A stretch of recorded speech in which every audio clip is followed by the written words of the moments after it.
That's James's meal for today.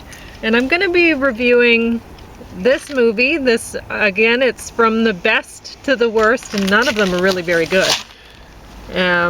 So then Dr. Sleep, Ghost, Superman and Lois, Batwoman, and then Horror Collection. There were lots of movies in that one. And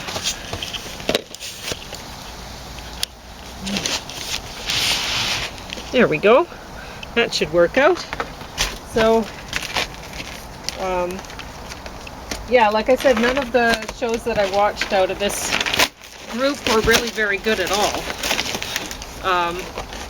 So, putting Antlers on the top. Well, why I thought Antlers was kind of interesting was they had some sort of native language at the beginning with the subtitles in English, and I thought that was kind of cool. It was about, the movie's about Wendigos, and yeah, so I thought that that was kind of good of them to do that. And plus, I mean, I didn't expect much from the movie, so whereas with Dr. Sleep, I expected a lot. I mean, you have a top-notch actor, you have, I mean, it's basically it's the sequel to The Shining. So, oh my God. Okay. Expected a lot. And I was, even after I watched the movie, I'm like, why did they call it Dr. Sleep? And then I'm like, oh, it was because his nickname was Doc. Like, this is when he's all grown up, and they had him working as a janitor in a senior center, and the seniors were dying, and anyway, whatever. And I think that's what it was about. But honestly, it was really poorly put together. I mean, they killed most of the bad guys, and then he's like, yeah, let's go to this haunted hotel that I know of, because it'll eat her, kind of thing, you know, like it'll kill this last bad guy. But it's like, well, you've already killed most of the bad guys, you only have one left. Surely you should be able to figure out how to take her out without putting yourselves at risk in the hotel. Like, it just doesn't even make sense, you know. Anyway, whatever. Oh, I'm also going to review a few more here, so I'll read these ones. I didn't bring them out. Yeah, you've returned yeah, them I returned them already. So, The X-Files Season 8 is all about pregnancy. Scully's pregnant, worried that her baby may be an alien. There's an episode where a religious group puts a parasite within her. Thankfully for Scully, Doggett comes to her rescue and aborts it. There's an episode about a biologist who has turned himself into a predatory human/reptile hybrid. Anyway, pregnancy is the common theme throughout Season 8. And I really liked it. Honestly, even though Duchovny was hardly in there at all. Right? Yeah, but Duchovny is in this. I still liked it. And yeah, I mean, there was another thing with the X-Files. It was kind of like a family unit. Honestly, Scully, she's the pregnant woman, she's like the mom, right? And you have Mulner is always like a child, right? He's like the little boy. And I'd see him as being an adolescent. Sure. But you see him as younger, and that's okay. And then Doggett, he's like the father figure, right? And you have this kind of conflict, kind of feelings between the father figure and the son figure, right? And then there's the other woman that I can't remember her name. She's kind of like a daughter, you know. Anyway. At least that's what I was thinking when I was watching. It was kind of interesting. Young Sheldon Season 5 is so bad. How did they manage to make 5 seasons of this? This isn't believable. His father's a football coach. His grandmother, Mima, is a gambler slash alcoholic. His mother divides her time between the church and home. So at least young Sheldon would be getting the nutrition required to build his mind. People don't come from nowhere. We're all built by genetics and our influencers. This series offers no explanation for this child's interest in physics at all. It's not even funny. I laughed more while watching bad 50s horror films. I turned it off when Sheldon's brother got his lady friend pregnant. I would have turned it off sooner, but had nothing else to watch and didn't feel like reading. No, Perhaps hold people on. feel smart when they're watching someone who they're told is smart. It's like Sheldon is a member of their group of friends. This is not smart TV. This is the Partridge Family in 2022. No. Okay, what were you going to Just say? it couldn't be his younger brother getting someone pregnant, right? Mm-mm. So Sheldon is classic. We'll be reviewing. I wouldn't have time today. I wanted to review a book on Born to Rebel, which is about birth order and Mm-hmm. things like achievement and so on and so forth. Sheldon's the kind of guy who would have gone to Harvard, except he went to presumably something like California Institute of Technology. I don't think they ever mentioned the name, but they're in Pasadena. That's the big university there. I think he's teaching there or whatever in the story The Big Bang, or the TV show The Big Bang. Big Bang Theory. Mm-hmm. And I can recall a guy I know who went to Harvard, and he's saying that one time one of his professors asked for a show of hands. How many of you are oldest siblings? Show of hands. It was almost all oldest siblings. Sheldon would be an oldest sibling, all other things being equal, and he behaves like it. Isn't sphincter, another sphincter. And so here he is. Does he have any other siblings, or is it, and He's are the they youngest all in this. youngest? Okay, so the youngest tend to be sphincters, nether sphincters, but in a different way. They're open to, they don't achieve as well as oldest siblings. They're more violent, if anything, than oldest siblings. Oldest siblings are the second most violent of a family group and stuff like that. So it's just not realistic. And I don't know how much genetics has to do with academic achievement, but there is a strong component of child rearing. I know a guy that I went to university with. His sister was pretty bright, older sister was pretty bright. This guy went to Cornell, but you see, like, I think both his parents were teachers, and his dad was a principal at a school in a kind of like out in the country, not quite in the country, a small town outside Lethbridge and stuff like that. It's just, like he looked like a mutant coming from wherever. I'm not going to mention where, but his family was a mutant, not him. It's a similar thing with me. Like I've had professors tell me, like I couldn't do it because of the cancer. You go to Harvard. They could send me to Harvard, send me to University of Pennsylvania. Those are Ivy League institutions. Johns Hopkins, University of Toronto. The kind of discipline that I would have been specializing in. Toronto, the University of Toronto is the only game in town in Canada for that sort of stuff. But your parents are both teachers. My parents were teachers, and my dad was at several different schools. Was a principal. So, I've often called my not just me, but members of my family, mutants. As our family was mutant. It's not that I was a mutant within the family or stuff like that. We're all mutants in one form or another. Hopefully in the best form of the word. I'm sure there's lots of folks out there. He's a mutant, all right. Yeah. So James wasn't that impressed with listening to the young Sheldon either. I could hear the dad, this Texan accent and stuff like that. What? Maybe a Texan accent, but a football could come off of it. All right, so next show, Miss Scarlet and the Duke, season 2, is bad. There's little mystery, just a lot of poorly written drama. I expect better from PBS than this. I cannot believe this idea of a female detective in Victorian London. I may believe a similar twist. She's an old mother, daughter, and wife of a family of inspectors who have climbed the ranks in Scotland Yard because she assists her family with solving crimes. Someone should write that one and give up on this one. This is crap. Also, Miss Scarlet would never be in a room or anywhere alone with Moses.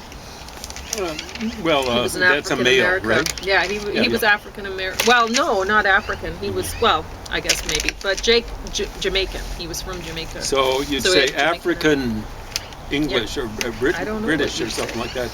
I don't know what the politically correct term is. But yeah, he's walking around in fancy clothes and stuff like that. Yeah, I suppose that there Okay. would be folks like that, but not many. So the next one, Ghost. This is the first season of this BBC show that I already reviewed the second season, and I did not give it a good review. But this one ended up being third in the pile, so that's not so bad. I did watch this one all the way through the season 1. A little better than the second season? It was better. Not a good sign. So, yeah, well, anyway. Superman and Lois, the complete second season. In this one, Superman and Lois are married and they're older and they have 2 sons and they're living back in Smallville, and it's like that idea doesn't fly with me because I can't believe that Lois would fit in or want to be in Smallville at all. She'd have to go through a lobotomy or something like that. Yeah.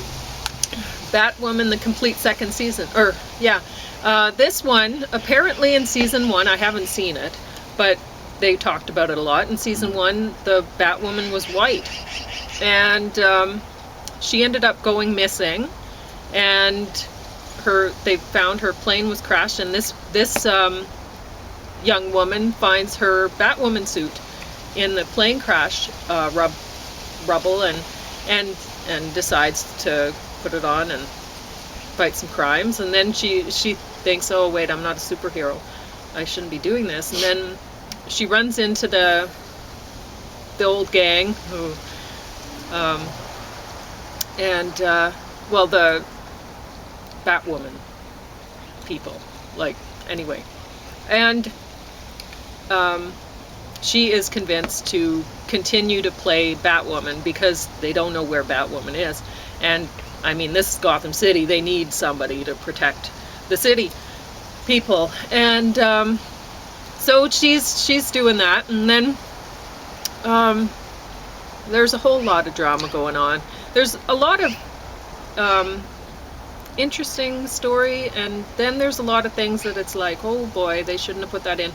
But anyway, at first when I put this on, I'd put it on after Dr. Sleep, and I had to turn it off. Within the first episode, I was like, I don't know if I can get through this. It's so bad. But after giving it some time, I managed to get through it. But there's the whole thing with...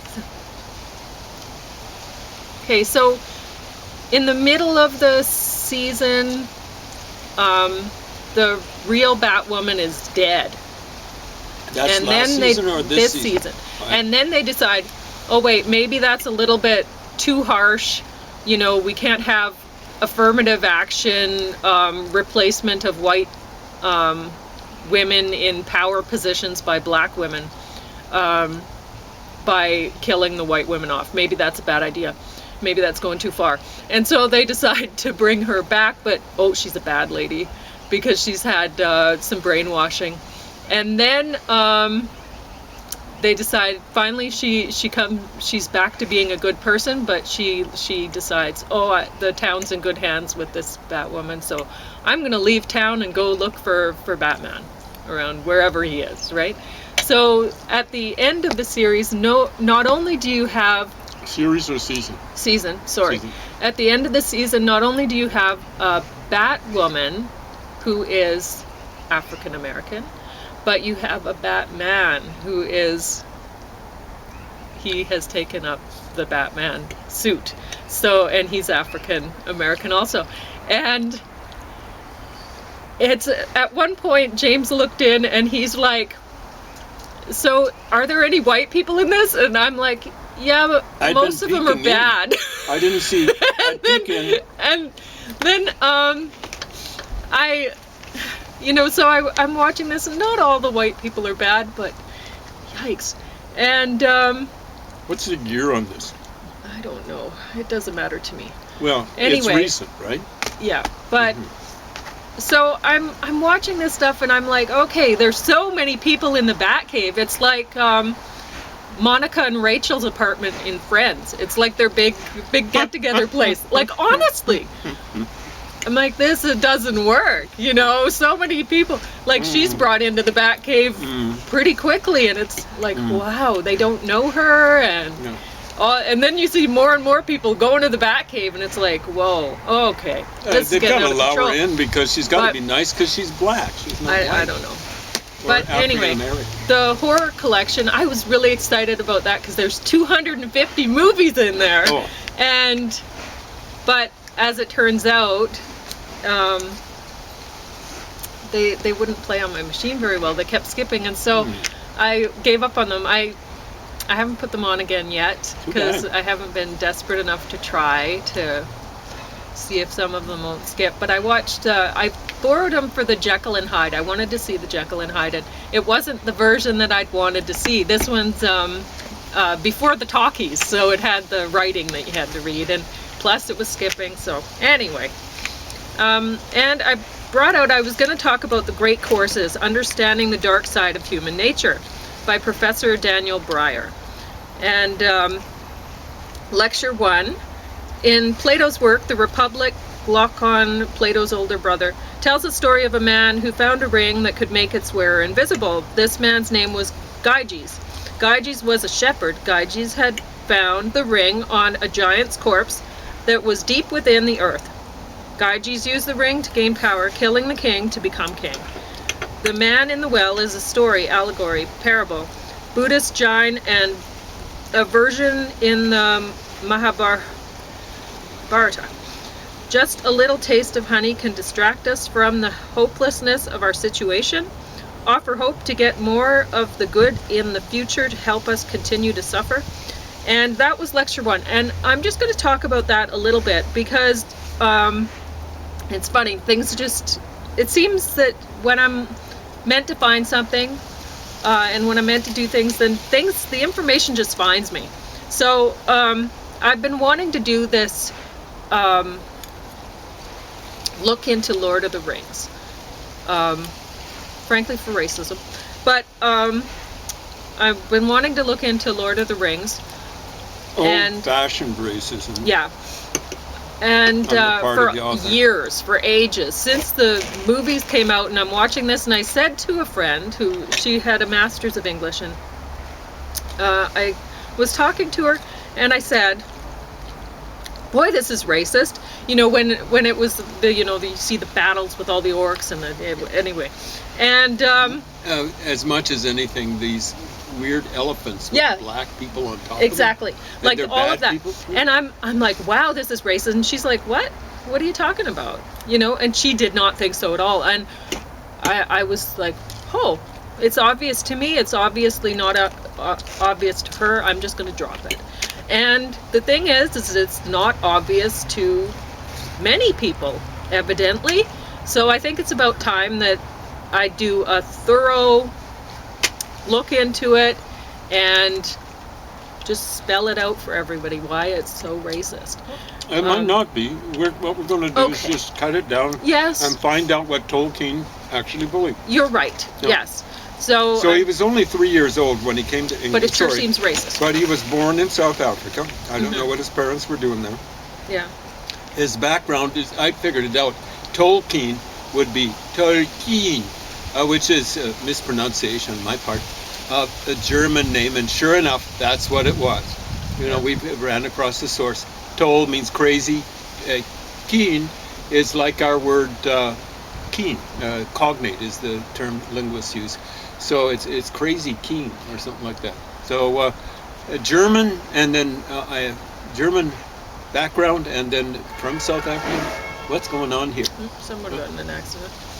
Did you hear a crash? Yeah. I heard. But anyway, what I'm saying with looking into the Tolkien stuff is when I was wanting to look into it, I picked up this Great Courses. How can I know what is going to be in it? First thing, it's the talking about the ring. When I looked into the same time about, I get this young Sheldon. What does he mention? This Plato, this ring, right? And I'm like, okay. And I got out a whole bunch of books. I got out the Lord of the Rings things, and I got a whole bunch of other things, including some Wagner stuff, whatever. because I want to go through this stuff really thoroughly. And it's like, okay, this is obviously what I'm supposed to be doing, because I'm finding all this stuff at the same time, and this is stuff that, how can I know that it's going to be mentioned in this or whatever? And what I was going to say is, perhaps they thought, the makers of this Batwoman second season thought, okay, well, if we give African American teens a powerful African American woman as a role model, then this will be good for them. Well, vigilantism is promoting that is not good for a person necessarily. So I'm not exactly sure if that's a good idea, but it's definitely not good to be pushing race in people's face really obviously. It's not good for, I don't want to see passive, good, gentle, law-abiding African Americans being abused or worse because of pushback from this sort of thing. This is, and you could say, okay, well,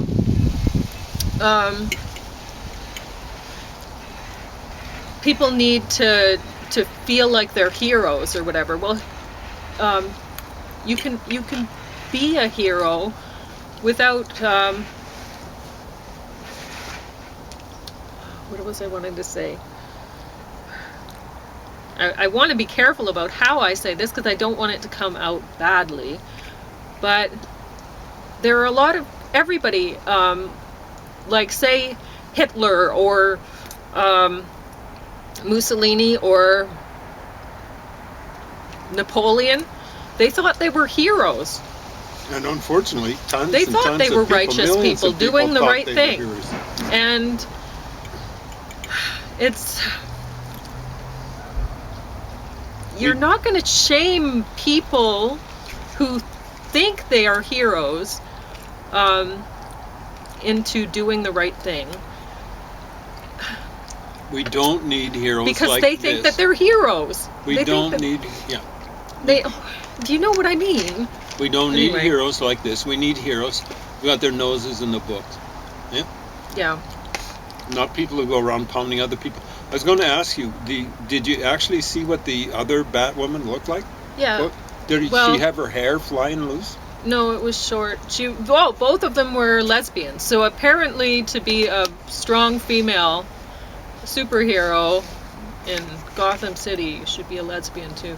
Because both of the Batwomen they both were lesbians. So what's the chance of that? I don't know. I guess 1 in 10. Is that the stat? But anyway, it could be less. Whatever. Insane.